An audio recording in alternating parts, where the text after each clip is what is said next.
BFM Business, BFM Crypto, le club. Sandra Gandoin. Je suis ravie de vous retrouver. BFM Crypto, le club, on est ensemble jusqu'à 15h30. Vous savez que Raphaël Bloch a fait le tour des Amériques ces dernières semaines et il est avec nous. Il est rentré il y a quelques heures, je vous le dis. Il a plein de choses à nous dire. Bonjour Raphaël Bloch, cofondateur de The Big Whale, qui va nous faire prendre la température de ce qui se passe au-delà de l'Atlantique. Nathalie Janson, elle va nous parler des monnaies numériques de Banque Centrale. Bonjour Nathalie. Bonjour. Économiste et professeur à la Neoma Business School. Et puis, on posera cette question, est-ce que les hommes et les femmes abordent l'investissement en crypto de la même manière? Réponse avec Louis-Alexandre de Froissart, qui est à distance, avec nos fondateurs de Montagne Patrimoine. Bonjour Louis-Alexandre, oui, avec une magnifique affiche Surfing Bitcoin juste derrière vous. C'est dans un mois, alors on prend rendez-vous et tout le monde y est évidemment, parce que ce sera une édition basée sur l'éducation au Bitcoin, extrêmement importante, dans un mois à Bordeaux. En tout cas, ravi de vous avoir aussi dans cette émission, Louis-Alexandre. De votre côté, vous continuez à nous écrire dans cette émission, vous posez toutes vos questions, que vous soyez novice ou investisseur averti, crypto@bfmbusiness.com, et on répond à vos questions tous les jeudis avec Morgane Ellandu et Stéphane Ifra. En attendant, BFM Crypto, le club, c'est parti, soyez les bienvenus. Raphaël Bloch, vous êtes revenu hier des États-Unis. Vous avez passé 3 semaines là-bas. Vous étiez d'ailleurs à New York particulièrement. Pourquoi vous êtes allé là-bas faire ce tour des Amériques et qu'est-ce que vous en retenez? Oui, alors en fait, je ne sais pas si vous vous souvenez, mais j'étais déjà parti en novembre, donc à l'époque de l'élection de Trump, donc pour voir un peu comment ça se passait sur place, prendre un peu la température, parce que pendant près de 2 ans, c'était très compliqué pour l'industrie crypto. Et puis, bon, évidemment, il y a eu l'effet élection, avec ce qui s'en est suivi, les marchés qui ont beaucoup progressé. Ouais. Ça s'est énormément décoincé au niveau de la SEC. Et donc là, l'idée, c'était en fait d'aller prendre, presque 6 mois après, la température, de voir si effectivement les choses avaient vraiment changé sur place. Et il s'avère qu'au même moment, il y avait donc le Digital Asset Summit, qui est aujourd'hui ce qui se fait peut-être de mieux à l'échelle mondiale pour réunir la finance traditionnelle et justement tout l'univers crypto. C'est à New York, donc c'est plus que symbolique. New York est la première place financière mondiale. Donc qu'est-ce que j'ai vu sur place pendant 10 jours? Eh bien, tout simplement, j'allais dire ce qui ressemble à la finance du futur. Ça fait des années qu'on suit ces sujets. On sait que la crypto, c'est une histoire d'infrastructure. Ce sont des nouveaux rails de paiement. Oui. C'est également une nouvelle infra pour potentiellement des prêts, des emprunts. Et ce qui est très intéressant à observer aux États-Unis, c'est que maintenant que les choses se décongèlent au niveau de la réglementation, vous avez les acteurs financiers traditionnels. C'est BlackRock, Fidelity, Bank of America, Morgan Stanley, tous les grands noms de la finance mondiale qui commencent à travailler avec ces acteurs, parce que finalement le cadre réglementaire qui était contraignant aujourd'hui ne l'est plus, et donc on passe de la phase où on se regardait à celle où finalement on travaille beaucoup plus ensemble. Et je finirai juste sur peut-être un point, c'est peut-être la première conférence à laquelle j'ai assisté où finalement les acteurs financiers traditionnels n'étaient pas perçus comme l'ennemi, ou plutôt on va dire la grande force à abattre, mais comme un partenaire. Et ça, je pense que ça marque un vrai tournant au-delà de l'élection de Trump et du fait que les choses évoluent. On est en train de le sentir ici aussi, et on va y revenir sur ce qui se passe en Europe. Qu'est-ce que vous avez retenu de ce que disent les acteurs du secteur crypto? C'est-à-dire qu'on attendait beaucoup, vous l'avez dit, des décisions politiques, de la prise de position de Trump, de ses actions concrètes, parce qu'il se passe à la fois beaucoup de choses et pas assez de choses. Les acteurs eux-mêmes, ils en disent quoi? Les acteurs... Vraiment, ce qui a changé la donne, c'est que maintenant que les cryptos ne sont plus perçus comme une activité à risque, illicite, en fait, ils peuvent travailler plus directement avec la finance traditionnelle. Il est évident, et je pense que Nathalie et Louis-Alexandre, parce qu'ils ont beaucoup travaillé sur le Bitcoin, le savent, forcément, ça va froisser des acteurs historiques du secteur qui, effectivement, ont pensé toute cette dynamique autour de la blockchain comme étant une manière de vraiment remplacer, de recréer totalement le système financier. Je pense que là, on est plutôt sur une hybridation. Alors après, c'est compliqué de savoir si effectivement ce serait une hybridation, on va dire, à 50-50, si ça va être du 70-30, au bénéfice de quelle partie. En tout cas, ce qui est sûr, c'est que quand on voit la dynamique qui est à New York et quand on voit la puissance des acteurs financiers traditionnels, je pense notamment à BlackRock, qui est là, à lancer, donc vous en avez parlé hier, un ETP Bitcoin en Europe, ce sont des acteurs qui seront là, qui vont distribuer ces produits. Maintenant, tout l'enjeu est de savoir où est-ce que la valeur va se situer? Est-ce que ce sont les acteurs historiques de la crypto qui vont percevoir une grande partie de sa valeur? Est-ce que ça va être repris par les acteurs financiers? Je pense qu'on ouvre en fait un nouveau chapitre qui est celui de la bataille de la valeur. Voilà. Et c'est ça qui va être intéressant à suivre. C'est très intéressant. Nathalie Janssen. Oui, en fait, je pense même, en y songeant et en t'écoutant, en fait, je me disais que finalement, il va peut-être y avoir aussi une répartition du marché. C'est-à-dire que dans les pays où il y a franchement des manques, il y a peut-être effectivement les opérateurs d'origine, vraiment les purs players qui vont opérer tout seuls. Et par contre, effectivement, dans les endroits comme les États-Unis, l'Europe, où là, on a affaire à un système monétaire plus stable, des règles qui sont déjà là, on va effectivement beaucoup plus sur l'hybridation. En tout cas, c'est l'impression que j'ai au fur et à mesure de voir les développements. J'ai l'impression que ça va un peu se décomposer comme ça. Donc, peut-être que les pure players ne seront pas si frustrés que ça, puisque finalement, ils auront quand même leur marché, leur cours, leur zone de jeu. Totalement, et pour aller dans ton sens, avant New York, j'étais à Buenos Aires, et effectivement, ce qui est intéressant, c'est qu'en Argentine, les gens ont vraiment besoin de la crypto, mais pour payer, se bancariser, effectivement, ce sont plutôt des pure players. Alors qu'aux États-Unis, ils existent déjà et finalement, ce sont des services qui viennent s'ajouter. Qu'est-ce que vous en pensez, Louis-Alexandre de Froissart, depuis votre position à vous? Eh bien, écoutez, je pense qu'en fait, il y a une vraie répartition qui va se faire entre Bitcoin qu'il ne faut pas opposer au reste, puisqu'il y a vraiment Bitcoin et le reste. L'industrie va se tokeniser, donc va utiliser le reste, plutôt les smart contracts de manière impressionnante, comme c'est déjà fait avec le Beedle, qui a atteint 1 milliard d'encours. Et de l'autre côté, bien Bitcoin va rester ce qu'il est, c'est-à-dire un système financier alternatif ou une réserve de valeur. Et donc, pour moi, c'est deux très beaux développements qui vont coexister et vont continuer. On parlait hier de cette annonce de CoinShare qui s'est associée à Boursorama pour le lancement d'ETP en Europe. J'aimerais bien avoir votre avis sur cette question, Raphaël Bloch. Oui, si vous voulez, c'est, comment dire, avec le succès des ETF Bitcoin Spot de BlackRock l'année dernière, bon, comme vous le savez, depuis maintenant des années, on a des ETP qui sont un peu un équivalent des ETF en Europe. Mais c'est vrai qu'on n'a pas la même structuration de marché, donc forcément, il y a moins de volume sur ces produits. Et donc BlackRock a réussi un succès historique parce que les ETF sont des produits très populaires aux États-Unis et on le savait. Après les États-Unis, évidemment, BlackRock a vocation à se développer à l'étranger. Et d'ailleurs, il n'y a pas que BlackRock, il y a aussi des Fidelity, d'autres acteurs. Et effectivement, l'Europe est une terre assez évidente pour BlackRock. Ils sont déjà très présents. Maintenant, ce qui va être très intéressant à suivre, c'est qu'on a aussi de très beaux acteurs. Je pense à des CoinShares, des 21 Shares, des HDEX qui sont présents en Europe. Et la question pour eux est effectivement de voir si, avec les armes qu'ils ont, c'est-à-dire un historique, ils vont réussir à être en compétition avec un acteur beaucoup plus récent sur le marché, mais beaucoup plus puissant comme BlackRock. Qu'est-ce que vous en pensez, Nathalie? Oui, non, c'est effectivement intéressant de voir comment... déjà, ça prouve que le produit, a priori, ils se disent qu'il a un intérêt puisqu'ils le poussent jusqu'à l'Europe. Et en effet, on va voir si ça va donner un nouveau souffle.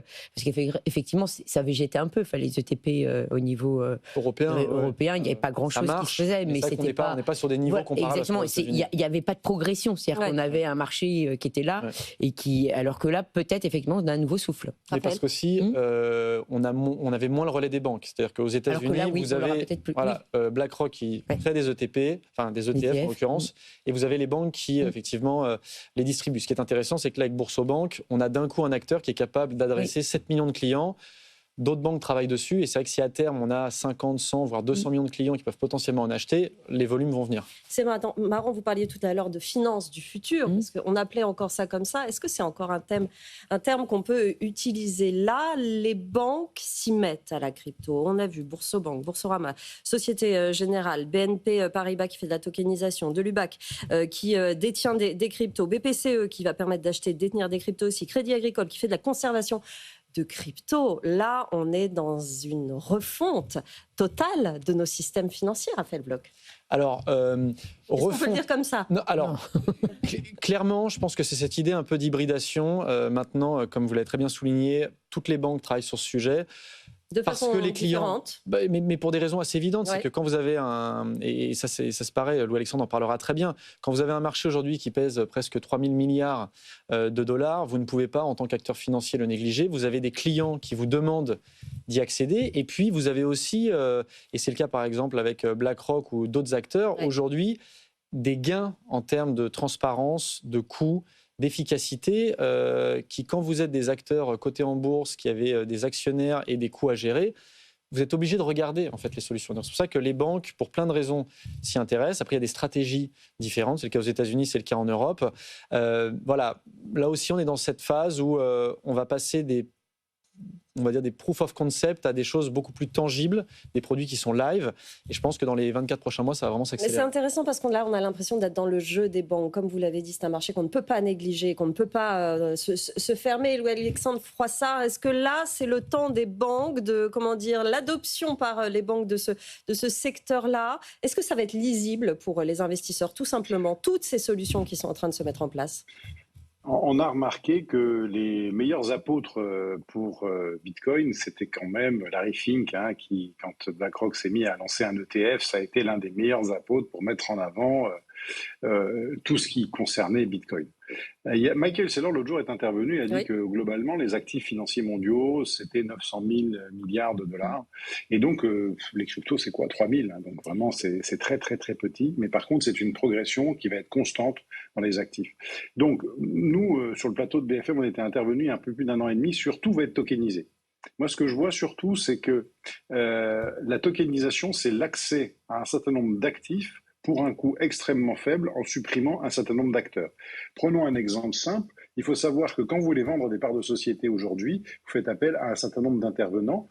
Demain, si les parts de votre société sont tokenisées, tous ces intervenants disparaissent. Et votre société peut être détenue par morceau de 100 € et on va pouvoir avoir un marché secondaire extrêmement réactif 24 heures sur 24. Donc, pour moi, il y a vraiment un changement qui est en train d'arriver. Et bien sûr, avoir des ETF, c'est bien parce que ça rentre dans l'épargne. Mais c'est vraiment le balbutiement de ce qu'on attend, qui est la tokenisation de l'ensemble des actifs. Regardez quand même ce qui est accumulé aujourd'hui sur les tokens qui représentent l'or.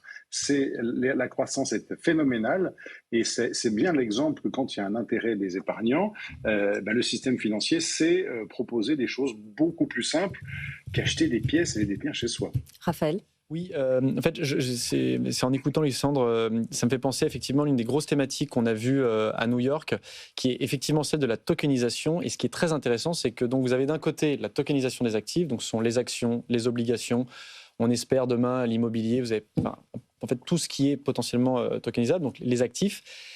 Mais de l'autre côté, vous avez aussi besoin d'avoir l'équivalent en cash tokenisé. Voilà. Et ça, c'est l'autre grosse thématique, parce que vous pouvez mettre tout ce que vous voulez on-chain, sur la blockchain, tant que vous n'avez pas l'actif de paiement et de règlement des opérations, ça ne marche pas.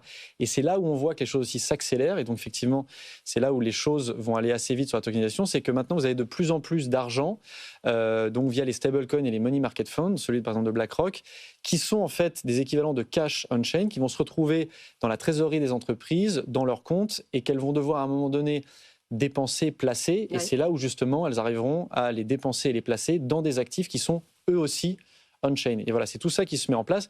Et évidemment, les banques l'ont très bien compris, donc elles travaillent dessus, et c'est là où on voit des partenariats se mettre en place. BlackRock travaille avec Securitize, qui est un acteur spécialisé dans la blockchain. Sky is the limit quand on vous écoute, c'est marrant parce que c'est intéressant. Vous venez des États-Unis, vous me disiez tout à l'heure hors antenne qu'il y a de l'argent aux États-Unis, beaucoup plus d'argent que chez nous, et des projets infinis là-bas. Oui, alors si vous voulez, c'est à la fois ce qui est fascinant et effrayant avec les États-Unis, c'est que quand vous avez une politique qui est contraignante avec une SEC qui vraiment veut corseter le secteur, c'est particulièrement violent. On avait échangé avec des acteurs du secteur qui n'osaient même plus dire qu'ils travaillaient dans ce secteur, qui n'osaient plus se développer, ils n'ont pas lancé de jetons. Enfin, c'était vraiment très violent. Parce que d'ailleurs, aux États-Unis, dans le système financier, ce sont des grandes pénalités, risque de prison. Enfin, on ne rigole pas avec la finance. Binance s'en rappelle. Exactement. On a vu ce qui s'est passé avec Binance. Vous prenez en Europe, vous n'avez absolument pas la même situation. Non. Mais effectivement, le corollaire d'un système qui est très contraignant, c'est qu'à l'inverse, quand on vous donne le feu vert, et je mets de côté toutes les âneries de Trump et notamment ce qu'il a fait avec son memecoin.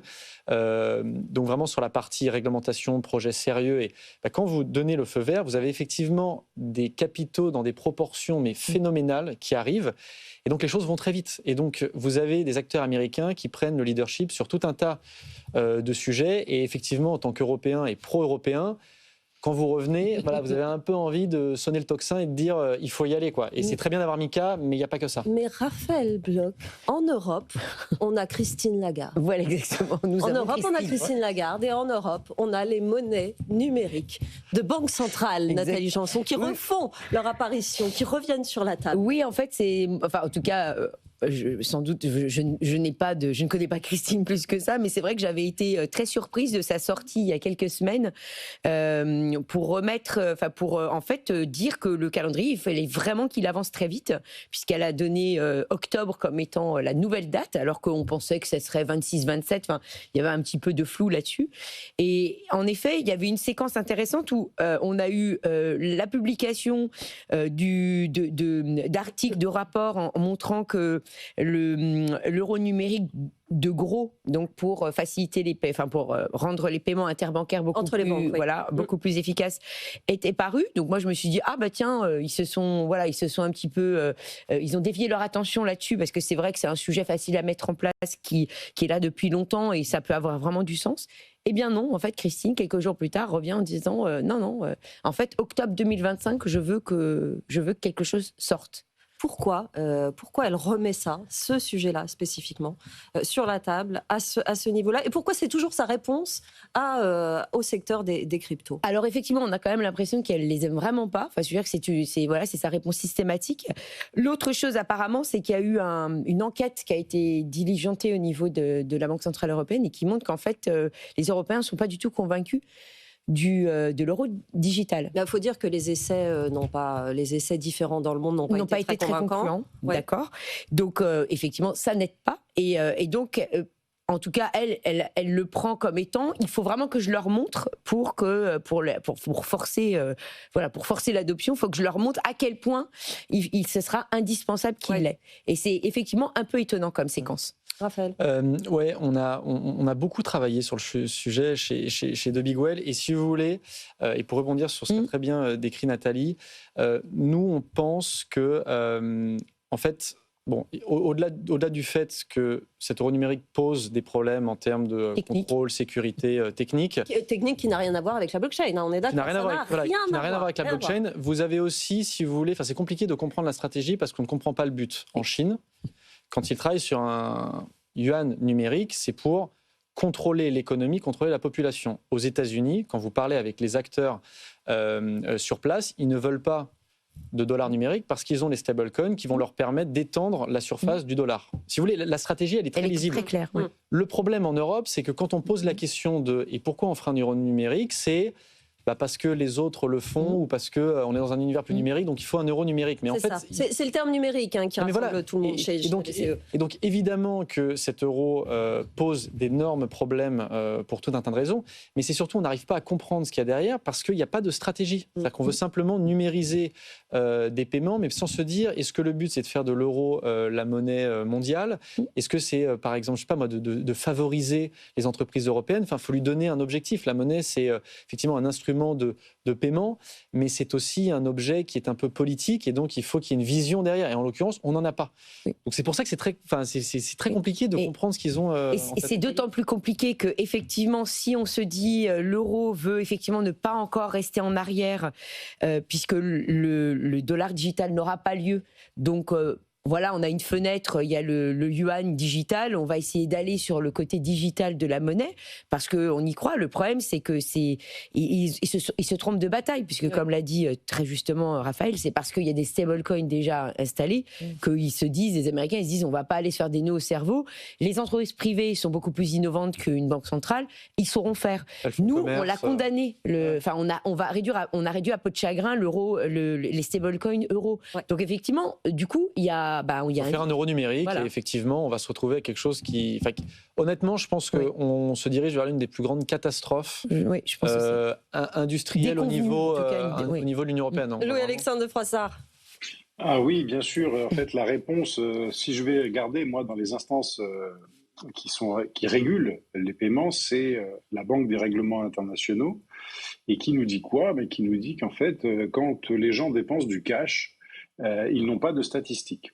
Et qu'avec un euro numérique, ils pourront avoir le contrôle total de l'ensemble des dépenses. C'est pas moi qui le dis, c'est Augustin Carstens qui l'a dit déjà il y a 3 ans dans une vidéo rendue célèbre, et c'est un proche de Christine Lagarde.